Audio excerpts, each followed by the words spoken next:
Hey, welcome to another episode of Gracefully Embracing Chaos, brought to you by MacKenzie Corporation. I'm here with Jenny and Katie, co-owners and presidents of MacKenzie Corporation, second generation family business owners. So today that's going to be our topic is family business. Starting off, what are some of your earliest memories when you think about the growth and development of MacKenzie Corp? I know early on it was your dad being able to land some projects with a few different companies, and then eventually that snowballed into having more work and hiring employees, having a home office. What are some of your earliest memories with that? Let's start with Katie. So when it was just him and he started the business in our bonus room upstairs, so it was our bedrooms next to the bonus room, and he had this big, huge old plotter printer, and he would be printing maps. And so we would where some kids maybe had lullabies or different kinds of music. And it would just go on all night, and he would make these massive, huge maps to plot out where sales were for our clients and those types of things. So I remember that. I remember him yelling out the front window when we'd be out in the street playing kids, because he was still able to watch us. And our next door neighbor helps him out as his first employee. And so I just always remember it being a part of who we were. I remember when he got his first office building, it was down the street from our house. I remember being able to go there and, we'd sit in the, one of the wheelie chairs and wheel around the office, which, our kids have now done at our office, and you do chair races all around and those kinds of things. So for us, it was just, always knowing that there was a space for the kids to be able to be there to play and have fun. It wasn't like you weren't allowed to be running around and stuff. And that's, I think, one of the joys of family business. That's so funny. I told 100%. And now I think it's kind of funny, a full circle of now being back at our homes, running our businesses and having our kids in the family. I mean, such a circle of life, whatever moment that we're in at the moment. But for sure, I mean, same type of things. Yeah. So Jenny, were you aware of that transition of saying, dad has a job, but then all of a sudden now dad has someone working for him. Now dad has two people working for him. That's not really a common thing most kids have. There are family businesses out there, but they're not very common. And then to be a part of that developmental stage, were you aware of what was happening? I think it's funny now looking back. I knew the business was growing. We always knew when then they would expand out, we had one small office and then they took over the office next to it and they took over the office next to it.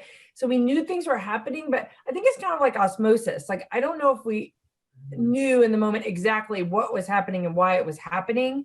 But then seeing obviously the growth of what was going on, he never talked about at home, this is what I do at work. This is why I'm doing it. What's happening, which is an interesting concept, even that Kate and I have talked a lot about of, when our kids say, well, what do you do? What does mommy do when she goes to work?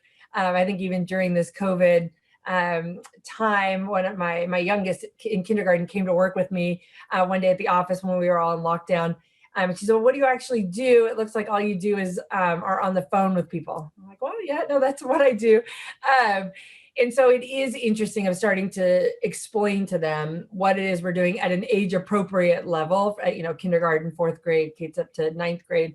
So I think the beauty of it was that we saw mom and dad, and I'll just even say our mom owned her own business. Obviously we took over our dad's business, but my mom was an entrepreneur, started her own business.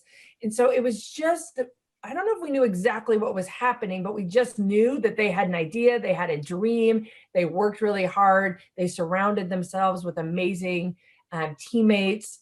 I saw also when we went and worked other places, how employees were treated and how team members were treated and how business was done.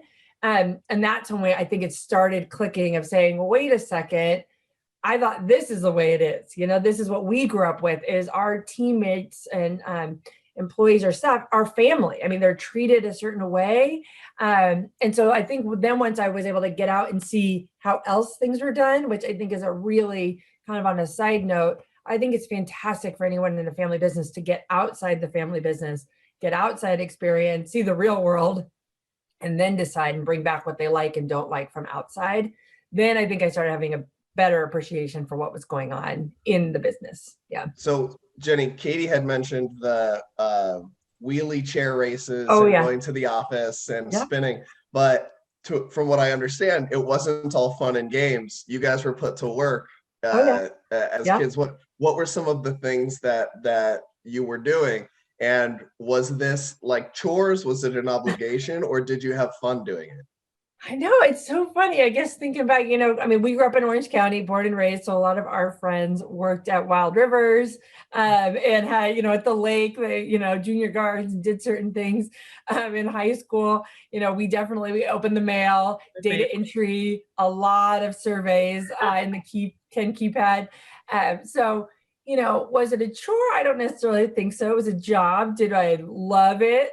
Not necessarily, but I don't know. I have fond memories of being there, of like being in that back room. I mean, for a long time before we had all the automated scanners and whatnot, we had a whole crew of people back there data entering, having these things. And I remember always having fun back there in that back room. Remember, Kate, with Susan and what was her name? Sarah and the whole crew back there. But because too, for at MacKenzie, so I mean, for those of you watching, if you don't know, we have just the most amazing team who's been with us for the longest time. So a lot of them been with us for over 25 years. David's Yeah. been there for 20 years. And so Sue's kids, worked in the Yeah. business. David's daughter and son worked in the business. Kind of, we all like took turns paying our dues. We had at one time when we needed a bunch of people to open the mail before, like, again, we had the machines. It was the high school water polo team would come over and pick up the mail and like open it up. So, it's just, there's a way, and like kind of like just the grassroots, of like, and it is interesting actually. And I don't know if this is, we'd be going here, but one of the things when we really took over and started thinking kind of about what's the next evolution of our business, we didn't totally embrace the concept around family business because we didn't want that concept of thinking it was just mom and pop and that we weren't going to be at the level of maybe like what we, how we want to be perceived. And it's funny because when you stop and think about it, a lot of family businesses are kind of, in a way, I guess what you'd say, this mom and pop concept that you're bringing in anybody who can, you being scrappy, you're doing what you can. But the thing is that the more that we dug into it and we got really connected in with the family business community here in Orange County, and it's such an amazing community, we realized that that's what makes us all so special. And that's what makes, we think the culture of a family business so awesome, because it's just kind of like, hey, my teenage kid needs a job. You're like, come on in, let's teach you about this. And, and then in the end is, again, opening the mail, the right, like the most exciting job when you're in high school. No, but what they actually are starting to learn about is that consumers' opinion matters, that you want to lean in and listen to those people. And we're teaching, we were able to learn certain types of things. Again, like Jenny said, maybe through more osmosis versus our dad saying like, hey, we're going to talk about this kind of thing about business. It just kind of was organically coming to us. So I feel blessed the fact that we had a place like that too. Yeah. As you were going through and doing these tasks, you're in high school, you're getting your friends involved. And I played water polo in high school. There's no way you would have been able to get me to come and start opening mail. So I don't know how you were able to swindle them into doing that, but good on you. As you were doing these things, and then in high school, looking forward at your own path and your own career, did you envision yourself continuing to work for the company business, or that wasn't even on the table? No, I think for either of us, it was not on the table. Yeah. Like, how we ended up where we are today is just kind of its like journey and path. And why do you think that is?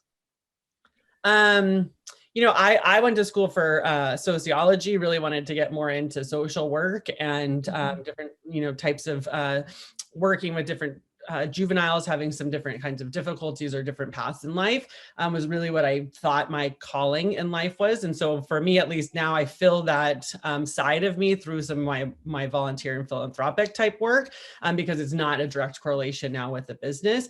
And so for me, it was just, that was kind of the path that I thought that I would be on leaving high school into college and stuff like that. So it just, but Kate, I would say part of your role in the company and dealing with people and the complex lives and difficulties. And we just had a conversation last week about everybody's going through something at some time. And so having that presence, it still seems like you get to do those things, albeit in a different capacity or in a different way, but those skills are definitely put to use.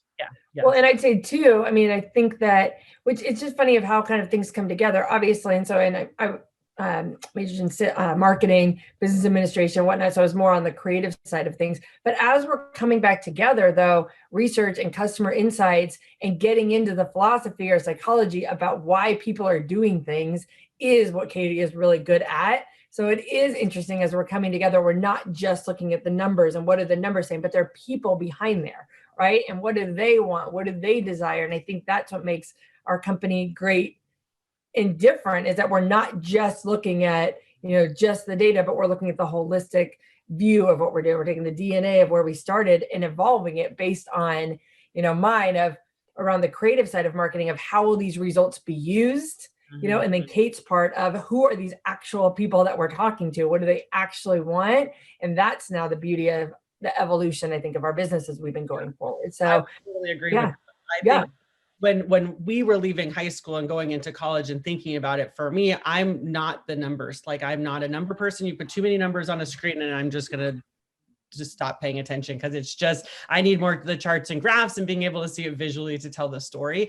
And so the way, I mean, our dad is like true, proud data nerd, like loves the numbers, loves the data, loves digging into those types of things. So the concept about our business from his lens was not totally what got us passionate. And so as Jenny said, it was coming in and being able to actually bring each of our passions and skill sets and realize how we can evolve the company to be able to take, a more holistic view of what the family members all bring together. And that's really what's helping move MacKenzie to that next level. Mm-hmm.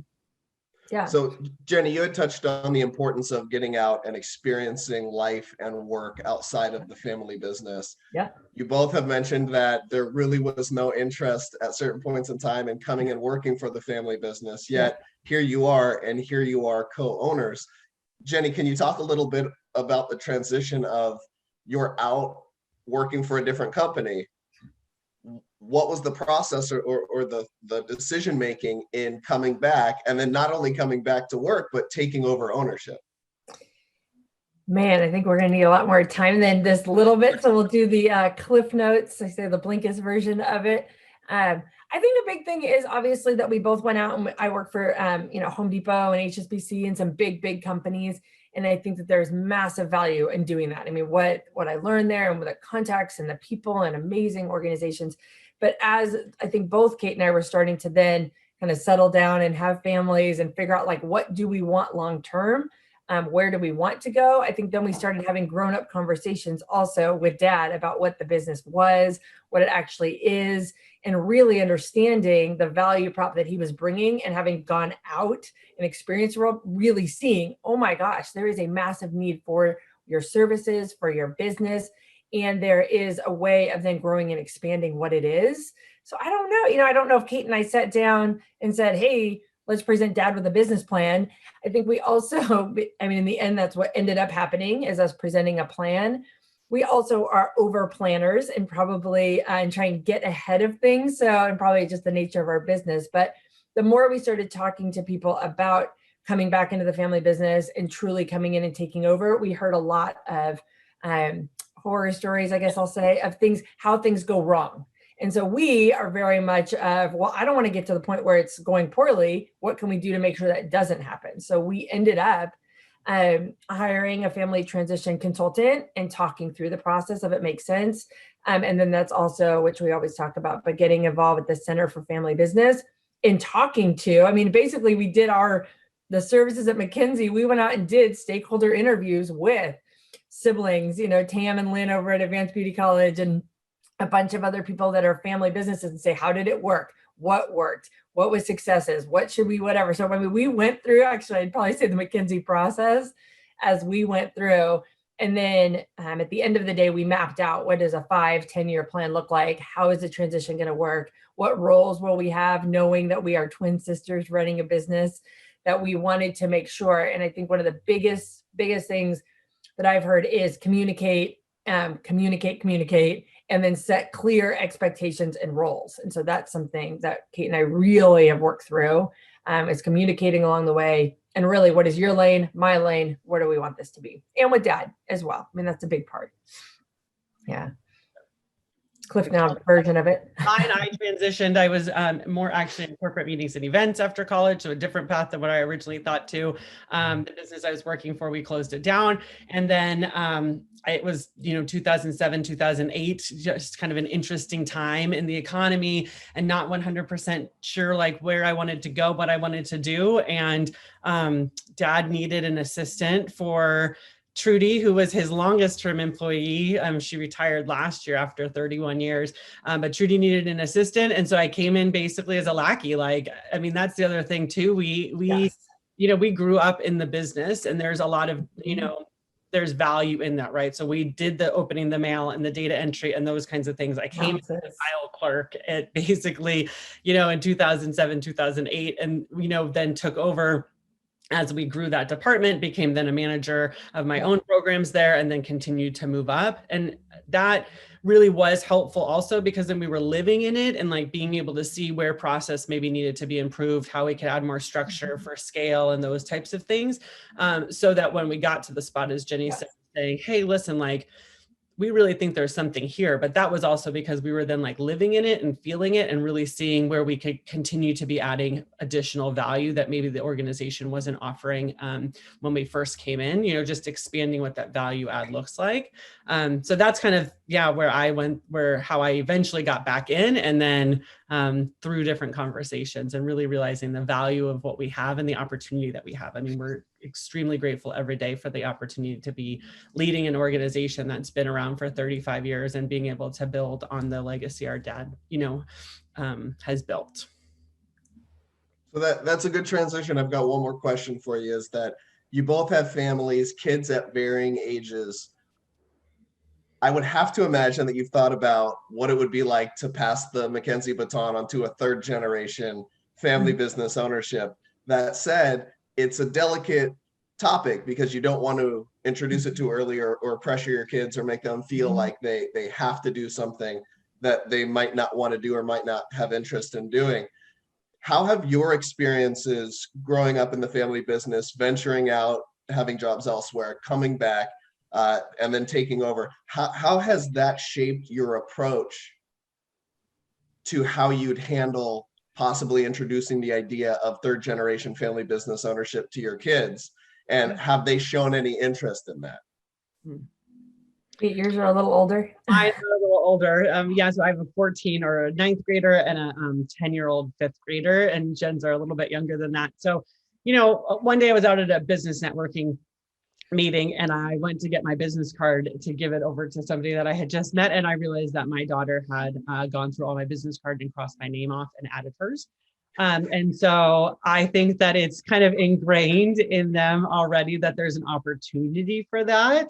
And then I think really what, at least for me, and I think for both for Jenny and I, when we think about it, we want to just encourage our kids to be able to do whatever speaks to their heart, brings them joy, makes them feel like they're living in their purpose every day. And if this happens to be that opportunity, the thing that what we've been really embracing, and it really has come from this family business community that we have, is actually starting to change the concept around what family business maybe could mean. It doesn't actually have to mean that it's just MacKenzie Corp that they can come into.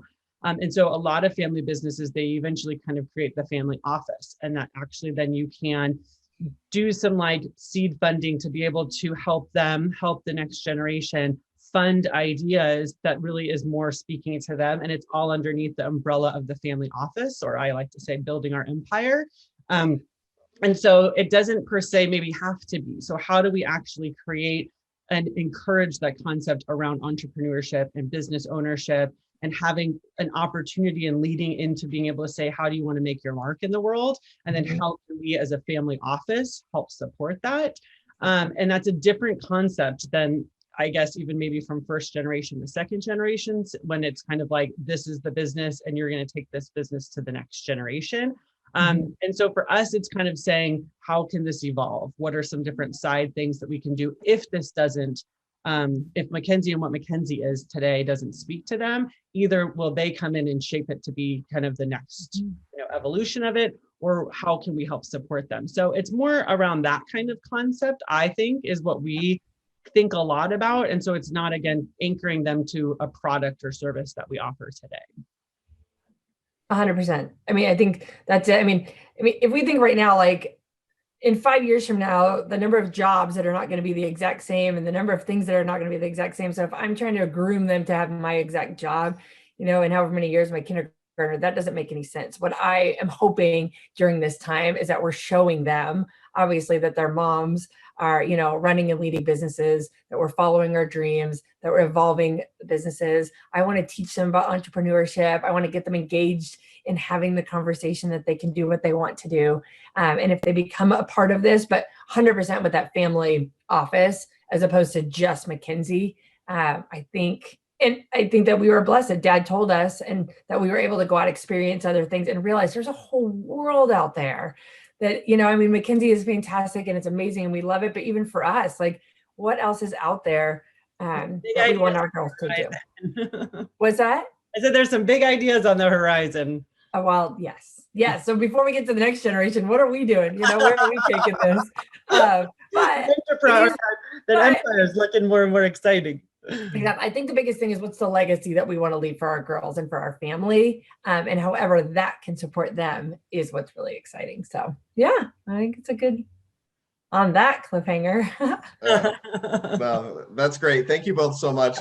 It's always fun to hear stories. I mean, there are things that I've heard along the way, but it's always great to get that in-depth perspective and to see how far you've come, and to see where things are at today, to hear the story of how it built or how it got there is really fun and interesting. So thank you both so much for your insights and stories. This is Gracefully Embracing Chaos, brought to you by MacKenzie Corporation. If you have an idea for a topic or point of discussion, please leave a comment below or reach out to us at MackenzieCorp.com. We'll be back with another edition soon. Thank you so much, and we'll see you again soon. Thanks.